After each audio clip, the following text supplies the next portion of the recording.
তো ও ভালো গাইছে, আমাকে আরো ভালো গাইতে হবে। আমি ভালো গাইলাম, তাহলে ওকে আরো ভালো গাইতে হবে। আমি শুভকামনা জানিয়েছি আমার পেজ থেকে মেজাবিনের জন্য, কিন্তু ছবিটা দেখা হয়নি কারণ আমি চালচিত্র দেখতে পারিনি, ডাবিং এর সময় যতটুকু দেখা। তো মেজাবিন মন খারাপ করার কিছু নেই, আর থাকলে আমি অবশ্যই দেখে যেতাম।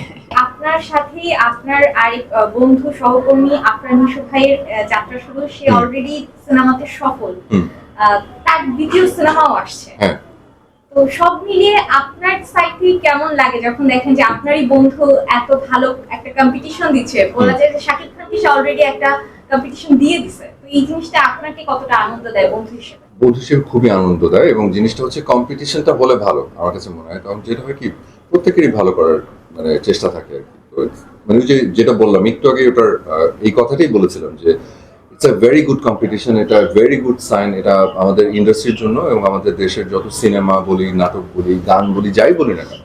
তো ও ভালো গাইছে, আমাকে আরো ভালো গাইতে হবে। আমি ভালো গাইলাম, তাহলে ওকে আরো ভালো গাইতে হবে। তো এটা তো মানে লাভটা কাদের হচ্ছে? আমাদের মানে ইন্ডাস্ট্রির ভালো হচ্ছে, আমাদের দর্শকরা ভালো ভালো গান পাচ্ছে, সিনেমা পাচ্ছে, নাটক পাচ্ছে। It's a very good sign. যদি একটা অ্যাডভাইস দিতে চান বন্ধু হিসেবে নিশু ভাইকে, তাহলে কি অ্যাডভাইস দিবেন? এটা আমার last question. Just be himself. আমি এতটুকু বলবো যে ও যা যেমন নাইস।